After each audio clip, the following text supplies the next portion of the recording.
Oke, saya Holizal Amri, unit kerja di SMK Negeri 1 Bengkalis. Di sini saya salah satu mahasiswa PPG Angkatan 3 tahun 2020 di Universitas Negeri Padang.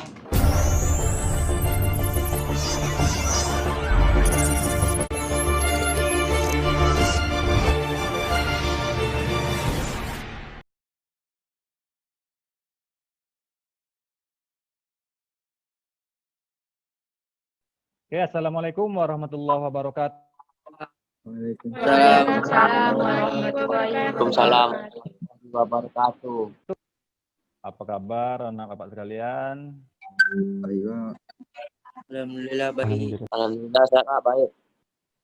Alhamdulillah, semoga kita senantiasa diberi kesehatan, dilindungi dari berbagai hal yang tidak kita ingini. Intinya kita terus senantiasa ikuti protokol kesehatan ya. Oke, jangan lupa juga kalian cek di sekitar kalian apakah sudah bersih atau belum. Kalau memang ada sampah, kalian bersihkan. Oke, sebelum kita mulai, alangkah bagusnya kita menyanyikan lagu Indonesia Raya. Ya, Bapak minta kalian semuanya duduk dengan tertib.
Baik anak-anak, sebelum kita lanjutkan, alangkah bagusnya kegiatan pembelajaran ini kita mulai dengan doa. Bapak minta kepada Iqbal pimpin doa. Oke teman-teman, sebelum mulai pelajaran, alangkahnya kita berdoa, menurut agama yang kepercayaan kita masing-masing. Berdoa, mulai. Berdoa, selesai. Coba sama-sama Pak. Oke, sebelum Bapak lanjutkan, di sini Bapak akan cek kehadiran kalian, ya, apakah sudah hadir semua atau belum. Ada beberapa orang yang belum masuk, mungkin faktor dari jaringan, namun nanti Bapak minta juga dari kalian yang hadir hari ini, isi juga absen melalui link yang sudah Bapak kirim di WA Group, ya, untuk kehadiran kita hari ini. Baik anak-anak, pada pertemuan hari ini kita akan membahas mengenai perbaikan instalasi software aplikasi. Ya. Nah, pada pertemuan hari ini nanti diharapkan kalian mampu mendeteksi permasalahan pada instalasi software aplikasi. Kemudian kalian mampu memutuskan permasalahan pada instalasi software aplikasi dan mampu memperbaiki permasalahan pada instalasi software aplikasi dan juga mampu membuat laporan hasil perbaikan instalasi software. Ya, itu yang Bapak harapkan pada pertemuan hari ini. Nah, sebelum kita lanjutkan pada materi hari ini, Bapak ingin mereview kembali pada pertemuan minggu kemarin. Nah, kira-kira masih ada yang ingat masalah pertemuan minggu kemarin atau materi yang sudah Bapak jelaskan pada minggu kemarin? Saya Pak, Bayu Pak. Oke, silakan, Pak Yu. Kemarin itu materi yang masih kami ingat Pak, satu ada permasalahan pada aplikasi. Sudah itu yang kedua, aplikasi bisa dibagi berdasarkan fungsinya Pak. Ada pengolah data, pengolah angka, pengolah presentasi, dan pengolah gambar Pak. Itu aja Pak. Bagus ya, Ardian. Terima kasih. Mudah-mudahan yang lain juga masih ingat ya. Nah, pada pertemuan hari ini, seperti yang Bapak sebutkan tadi, masalah perbaikan instalasi software. Ya. Nah, ini adalah pemeriksaan masalah pada instalasi software. Berikut adalah permasalahan yang biasa terjadi pada saat proses instalasi software aplikasi. Nah, misalkan sebelum Bapak jelaskan di sini, misalkan juga seperti yang sudah kita bahas kemarin itu mengapa kita harus melakukan perbaikan, mengapa kita harus melakukan instalasi. Nah, itu juga ada hubungannya ya. Yang jelas setelah kita melakukan instalasi, kita juga ada perbaikan, bisa kita juga pada diri kita sendiri nih, ya, pada tubuh kita. Setelah kita melakukan perawatan dengan baik, setelah kita lakukan menjaga dengan baik, tetap ada mungkin kita demam atau mungkin kurang sehat.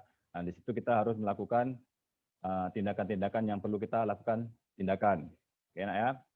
Nah, begitu juga pada perangkat keras ini. Setelah kita melakukan perawatan, setelah kita melakukan perbaikan, nah setelah kita jalankan komputer yang biasanya tadi hidup, ternyata aplikasi yang ingin kita jalankan hari ini tidak mau hidup. Ya, ada permasalahan yang terjadi. Nah, di sini akan kita bahas. Jadi hal-hal ini biasa terjadi, biasanya pertama file dan data yang akan diinstal hilang atau rusak, sehingga menyebabkan file tidak bisa diinstal dan otomatis tidak bisa digunakan. Ya, misalnya nih kalian ingin membuka aplikasi, misalnya kalian mendownload, ternyata hasil downloadan itu kalian install tidak dan berhasil diinstal. Ketika ingin jalankan, ternyata tidak bisa dibuka. Itu mungkin salah satu faktor ketika kita mendownload ada beberapa file yang korup. Tidak sukses, sehingga ketika kita ingin menjalankan atau membuka aplikasi yang sudah kita install tidak berjalan dengan baik. Kemudian yang kedua, kemungkinan perangkat tidak mendukung. Nah, ya, mungkin aplikasi yang kita ingin install itu tidak sesuai dengan perangkat atau tidak perangkat yang kita miliki itu tidak support. Nah, itu bisa jadi menjadi salah satu permasalahan.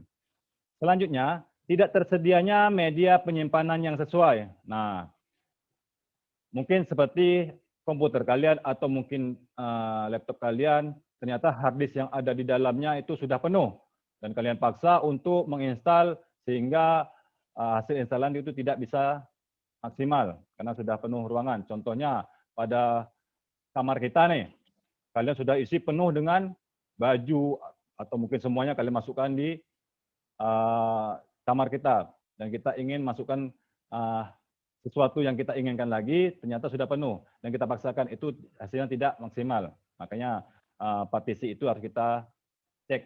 Kalau memang memungkinkan downloadan yang kita download tadi atau aplikasi yang kita ingin install ada kapasitas yang memungkinkan, bisa kita install. Tapi kalau tidak bisa, harus kita hilangkan beberapa file yang harus kita hilangkan untuk menyesuaikan atau sehingga aplikasi yang kita install itu cukup.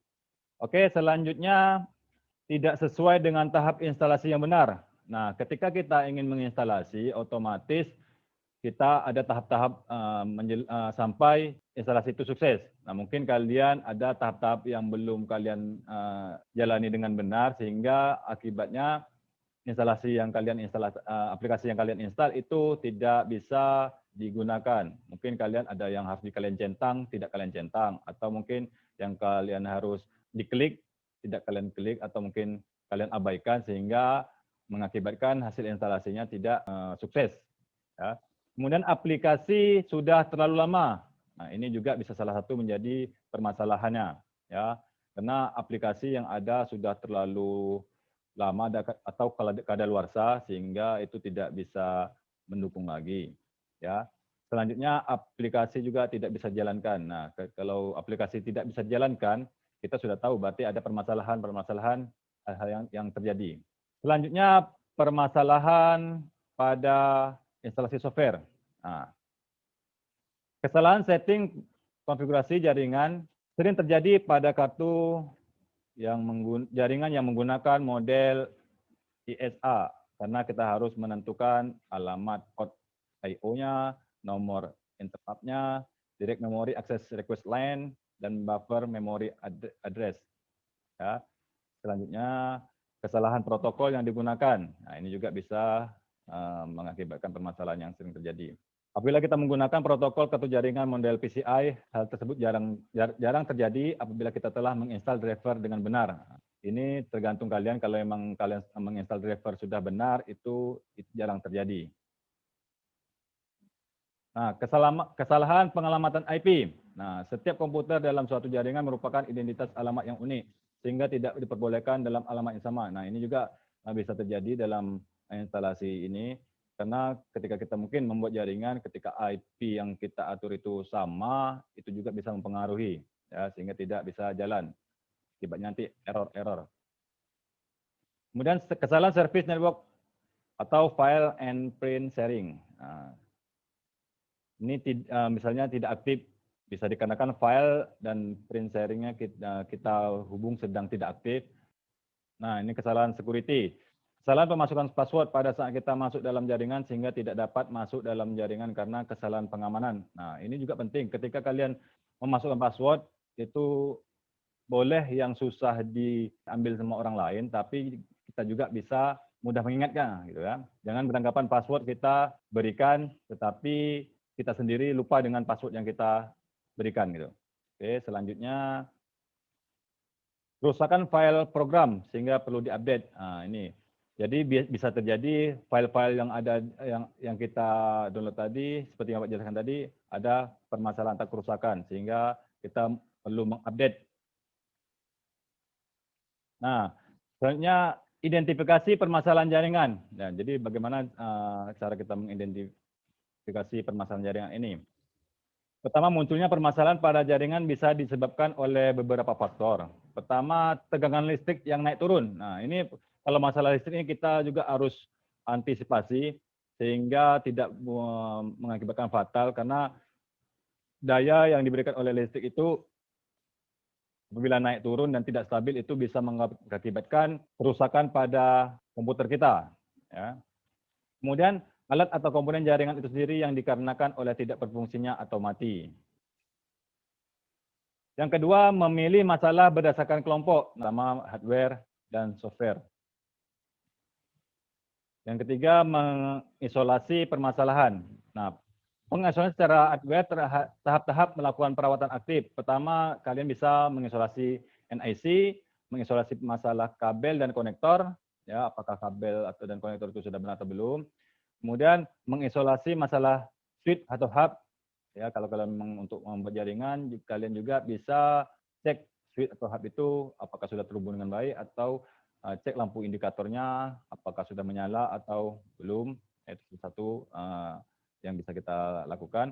Kemudian pengisolasian secara software, kemudian kesalahan pengalamatan IP, kesalahan identifikasi workgroup, kesalahan service network, dan kerusakan file program. Ini juga bisa terjadi. Nah, ketika ada permasalahan ini, kita akan melakukan perbaikan. Nah, jadi cara memperbaiki software yang rusak pada aplikasi, pertama bisa kita lakukan dengan cara analisa crash detail. Nah, itu salah satu yang bisa kita lakukan. Pertama, apabila software tidak bisa beraksi lagi, maka coba aktifkan tool watch hang. Tool ini akan menganalisis apakah masalahnya terletak pada interface sistem atau software. Ya. Selanjutnya, nonaktifkan program yang lemot. Nah, ketika memang ada aplikasi atau program yang lemot, kita anggap lemot, itu bisa kita nonaktifkan. Atau jika perlu, kalau memang itu tidak kita gunakan, kita hapus aja atau kita lakukan uninstall. Ya. Karena itu juga mempengaruhi. Nah, yang ketiga, rutin uninstall software-software yang sudah tidak terlalu penting. Nah, jadi software-software yang tidak terlalu penting atau memang bahkan tidak dipentingkan lagi atau tidak gunakan lagi, alangkah bagusnya kalian uninstall atau kalian hapus sehingga pertama tidak mengganggu aplikasi lain yang ingin kita jalankan, kedua juga tidak mempengaruhi dari kinerja perangkat tersebut. Nah, selanjutnya untuk lebih jelasnya Bapak akan memutar video yang akan Bapak putarkan di sini. Bapak minta kalian bisa melihat dengan seksama, ya, sehingga kalian bisa memahami dari video-video yang Bapak putarkan nanti, ya.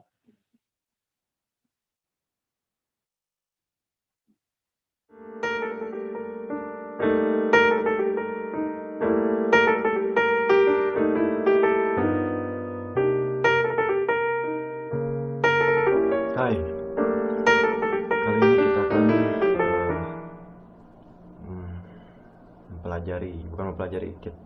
saya akan beritahukan cara uninstall aplikasi ya pada Windows. Ini saya gunakan Windows 7, tapi rata-rata Windows pasti mirip seperti ini.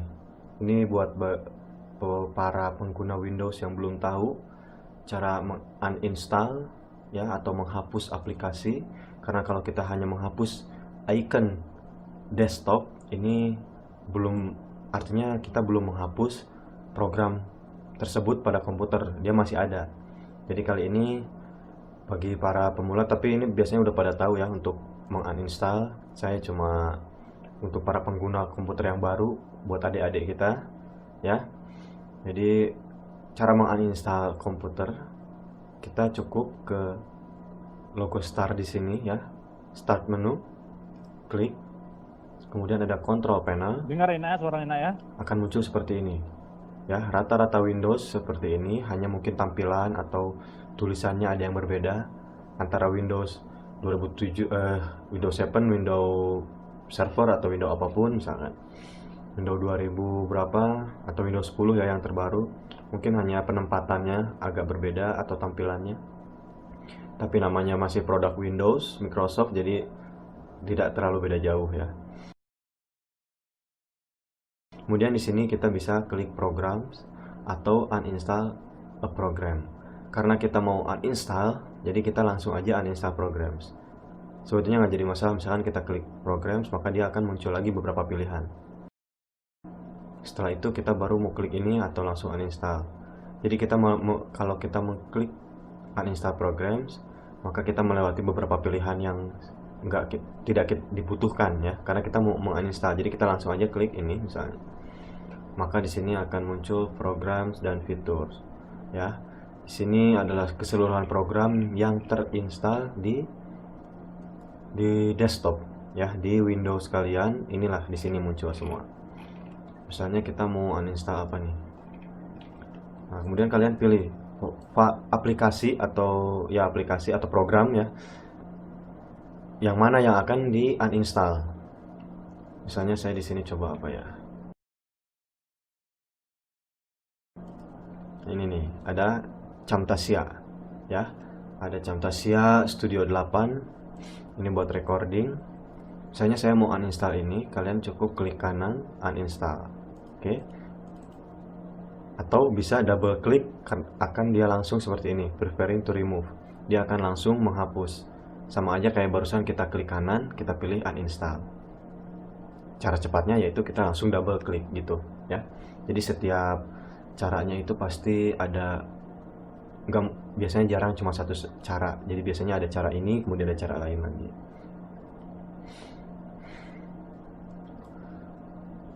Untuk menguninstall itu tergantung dari file data.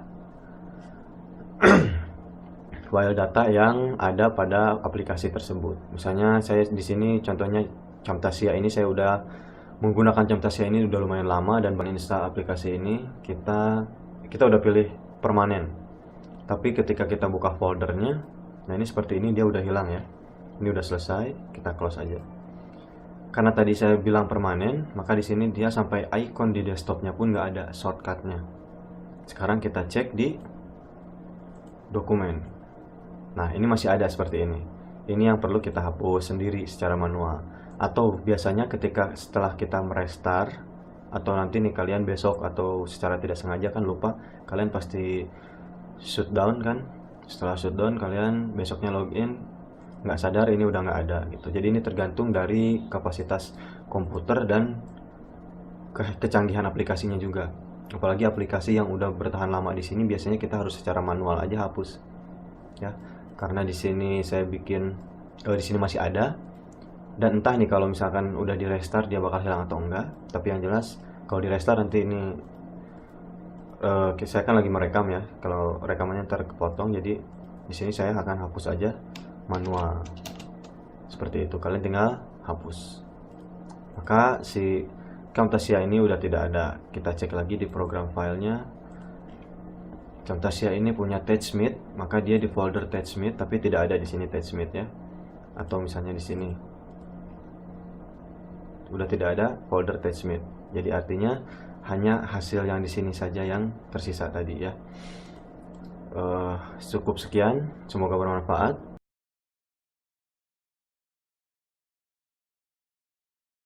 Oke.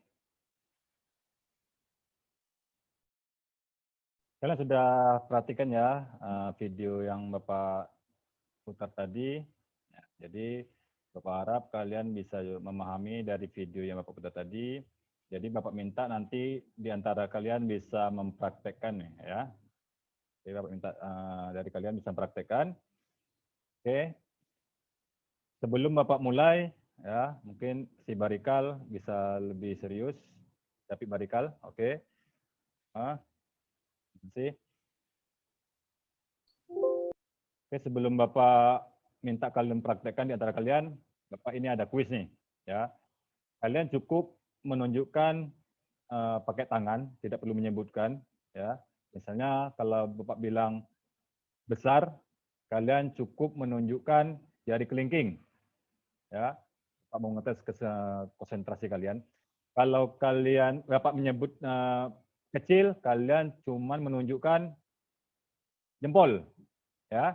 Bisa ya? Oke, siap? Kecil.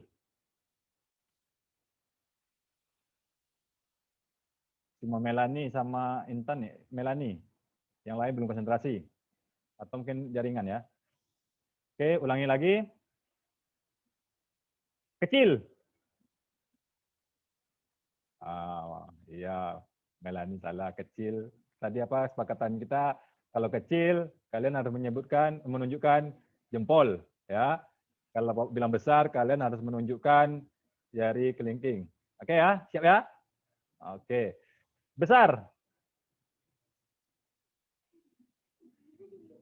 Oh ya, si Ade itu kayaknya tertidur tuh. Ade Dwi Cahyono. Ya. Ini supaya tidak tidur nih, ya. Sekali lagi kalau tidur kita kasih Ngelek, Pak. Putus-putus, Pak. Oke ya, ini risiko kalau memang kita belajar daring, tapi tetap kalian harus semangat ya. Oke, yang tidak nge-lag kalian harus tetap baik yang nge-lag atau tidak harus fokus. Ini Bapak uji coba lagi kefokusan kalian nih. Besar. Oke. Besar. Oke, kecil. Oke, alhamdulillah ya. Mudah-mudahan kalau yang teman-teman kita yang jaringan yang lag tetap dengar suara kita ya. Oke, kita lanjutkan ya. Baik anak-anak, seperti Bapak bilang tadi, Bapak minta di antara kalian bisa mempraktekkan bagaimana cara menguninstall dari aplikasi yang mungkin yang kalian anggap tidak support atau tidak berfungsi lagi. Ada yang berani mempraktekkan? Bapak minta di antara kalian. Tunjuk tangan. Saya Pak Iqbal Pak. Soalnya ada salah satu aplikasi saya yaitu Google Chrome itu sudah versinya sudah terlalu lama dan kayak jarang dipakai gitu Pak.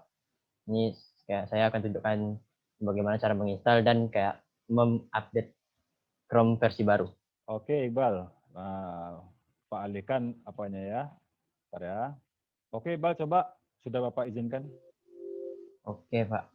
Makasih, Pak, sudah mengizinkan saya untuk menjelaskan. Bentar, Pak. Oke, coba yang lain teman kita ada yang ingin mempraktekkan. Oh, ada pit besar tuh masuk. Nah, kalau yang menguap, tolong ditutup ya mulutnya nanti supaya tidak terlalu banyak yang masuk ke dalam mulut. Oke, coba yang lain kalian perhatikan teman kita ingin mempraktekkan untuk cara menginstal. Oke. Oke, Pak. Saya akan menjelaskan tentang bagaimana cara untuk menginstal dan uninstall Google Chrome yang sudah lama saya tidak gunakan. Pertama itu buka Google Chrome. Ya, pertama itu buka Google Chrome tab baru seperti ini. Lalu ke kanan, pojok kanan atas itu ada titik 3, itu klik. Terus ke bawah itu ada yang tulisan bantuan kalau bahasa Indonesia, kalau tulisan bahasa Inggris itu tulisannya help. Lalu klik tentang Google Chrome. Nah, lalu kita bisa lihat itu versi Google Chrome saya itu 8.0.40.98 itu sudah dan 64 bit. Sedangkan yang versi baru klik Google ntar dulu. Ketik unduhan bentar ya, Chrome terbaru.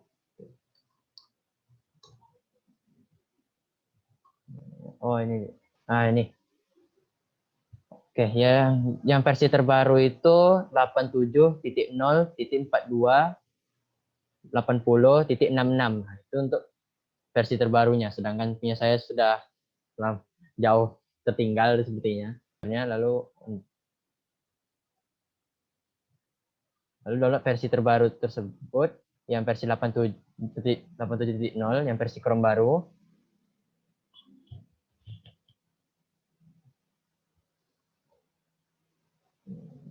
Tunggu berapa menit sampai downloadnya selesai. Bentar dulu.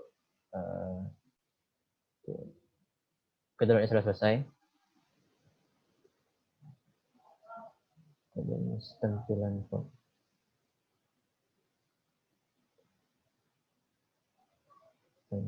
folder. Cari folder dulu.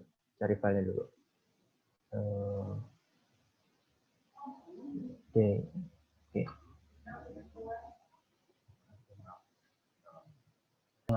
Menghapus versi lama ini dan menggantinya dengan versi baru karena tadi saya sudah mendownload installer yang untuk versi barunya. Pertama buka control panel yang di sini. Control panel, lalu program, lalu pas di control panel itu cari Google Chrome-nya, lalu klik kanan. Bisa digunakan klik kanan, lalu ada tulisan uninstall, lalu klik uninstall tersebut. Bentar. Nah, ini kan hapus. Oke, uninstall. Bentar. Dulu prosesnya. Oke, itu sudah di uninstall. Kan Chrome versi lamanya, baru kita install yang Chrome barunya di sini. Nah, Chrome barunya ini nih. Ini installer Chrome barunya yang versi 87 tadi itu.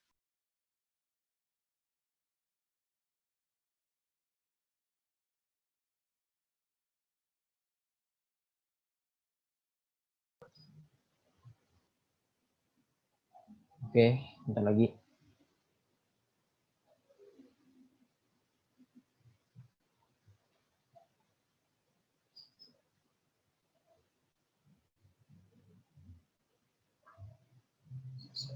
Oke, selesai unduhannya.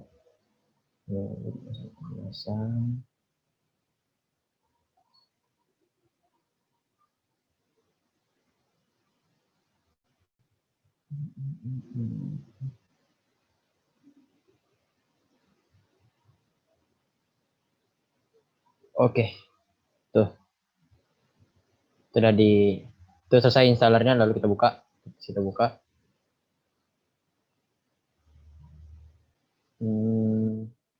Oke, dan berhasil. Ya itu caranya seperti tadi. Ya itu tadi kan ada dua cara. Satunya itu kan untuk di uninstall dulu, baru download yang baru dulu, uninstall baru pasang yang barunya, atau langsung install juga nggak apa-apa. Oke, sekian gitu dari yang kayak saya presentasikan. Saya kembalikan lagi hostnya kepada Bapak. Oke, terima kasih Nak Iqbal, bagus sekali. Oke, Bapak minta kasih apresiasi untuk teman kita Iqbal. Semangat dong.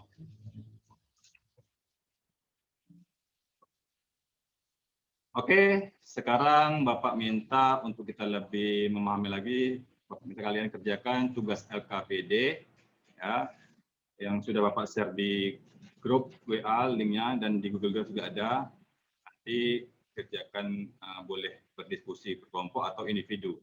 Bapak minta sekalian hasilnya kalian upload di Google Classroom ya, sehingga nanti Bapak bisa menilainya. Oke, Bapak kasih waktu 10 menit untuk mengerjakan. Mulai dari sekarang, silakan.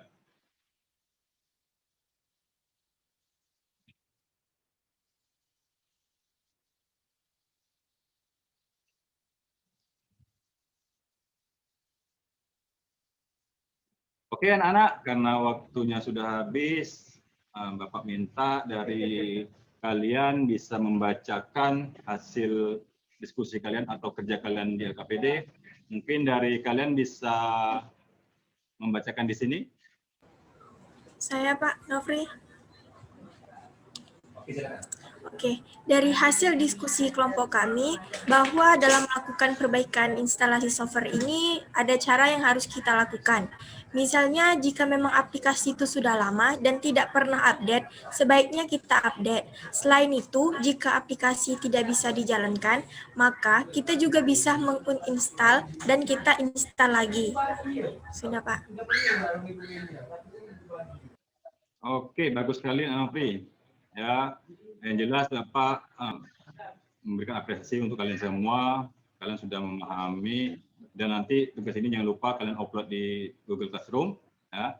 Kemudian Bapak juga minta kalian jangan menunggu waktu besok untuk menguploadnya karena ini tugas untuk hari ini. Oke, sebelum waktunya habis, Bapak minta di antara kalian jika ada pertanyaan silakan bertanya. Kami Pak.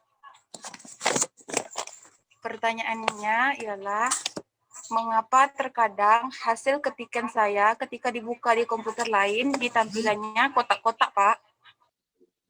Oke, Nak Intan. Ini pertanyaan yang bagus. Memang ini adalah sesuatu yang sering kita jumpai. Terkadang kita mengetik di office kita, di komputer kita, itu tidak ada masalah ketika kita mungkin ingin mengeprint atau mungkin ingin membuka di PC lain, itu bermasalah. Itu salah satu penyebabnya adalah ketika kita mengerjakan misalnya di Office 2010, ya, itu kita buka di Office 2007, itu biasanya terjadi permasalahan. Karena apa? Karena itu pada Office 2007 mungkin tidak support atas 2010, karena biasanya hal ini terjadi ketika Office 2010 yang kita kerjakan itu supportnya itu ketika Office yang kita buka itu dari 2010 ke atas. Namun ketika kita menggunakan Office 2007, kita buka di Office 2010, itu biasanya tidak masalah. Jadi intinya ketika kita membuka di Office yang rendah atau mungkin yang sudah lama, itu tidak masalah ketika kita buka di Office yang terbaru. Tapi sebaliknya ketika kita buka di Office yang baru, dari Office yang lama, itu biasanya bermasalah. Itu salah satu penyebabnya. Intan ya. Oke, mungkin pertemuan kita hari ini sampai di sini. Namun sebelum Bapak tutup, kira-kira ada yang ingin menyimpulkan dari materi kita hari ini? Ada Pak, saya Pak. Kesimpulannya adalah bahwa aplikasi yang ada di komputer kita tidak selamanya bagus. Apalagi aplikasi tersebut sudah terinstal lama. Jika tidak bisa dijalankan, kita bisa menggantikannya dengan aplikasi yang baru. Oke, terima kasih Sri Rahayu ya. Jadi kesimpulannya seperti yang diberikan oleh teman kalian, itu bisa kita cermati juga. Dan juga selain itu, intinya pada pertemuan hari ini kita bisa memperbaiki aplikasi itu. Misalnya memang tidak bisa digunakan, kita juga bisa melakukan uninstall dan kita lakukan perbaikan melalui aplikasi yang terbaru. Nah, sebelum Bapak tutup juga, Bapak minta kalian mungkin ada yang ingin refleksi dari di antara kalian. Silakan. Saya, Pak. Saya merasa dengan adanya materi tentang permasalahan software aplikasi, saya bisa merasakan manfaatnya, Pak. Seperti saya bisa tahu kenapa terkadang aplikasi di PC saya tidak bisa dibuka. Ternyata banyak faktor selain dari aplikasi itu sendiri. Juga bisa dari perangkat kita. Oke, terima kasih Nak Intan. Baik, Bapak rasa pertemuan kita hari ini sampai di sini. Sebelum Bapak tutup, Bapak minta kalian nanti mendownload tugas di Google Classroom, ya, bagian evaluasi akhir. Silakan kalian kerjakan juga hari ini dan langsung kalian upload, ya. Jadi sebelum Bapak tutup, Bapak mau menguji lagi nih ke konsentrasi kalian apakah masih ada atau tidak, ya. Siap? Yes. Oke. Besar. Oke. Oke, ternyata siswa Bapak sampai akhir ini juga masih konsentrasi, alhamdulillah. Ya, sebelum Bapak tutup, Bapak ingatkan kalian tidak lama lagi akan menyambut ujian semester ya. Harapkan kalian bisa mengulangi dari modul-modul atau mungkin materi yang sudah kita bahas, karena semuanya sudah Bapak upload di Google Classroom. Silakan kalian baca-baca lagi. Mudah-mudahan ujian kalian bisa berjalan dengan baik dan mendapat nilai yang memuaskan. Bapak rasa pertemuan hari ini cukup sampai sini. Bapak minta kepada ketua kelas untuk memimpin doa. Sebelum mengakhiri pelajaran, marilah kita baca doa. Doa mulai. Doa selesai. Ya, terima kasih Ade. Oke, mungkin pertemuan kita hari ini sampai di sini. Sekali lagi Bapak ingatkan, kalian tetap jaga kesehatan, ikuti protokol kesehatan. Mudah-mudahan kita tidak ada hal-hal yang tidak ingini dan kita senantiasa sehat. Dan Bapak akhiri dengan Assalamualaikum warahmatullahi wabarakatuh. Warahmatullahi wabarakatuh.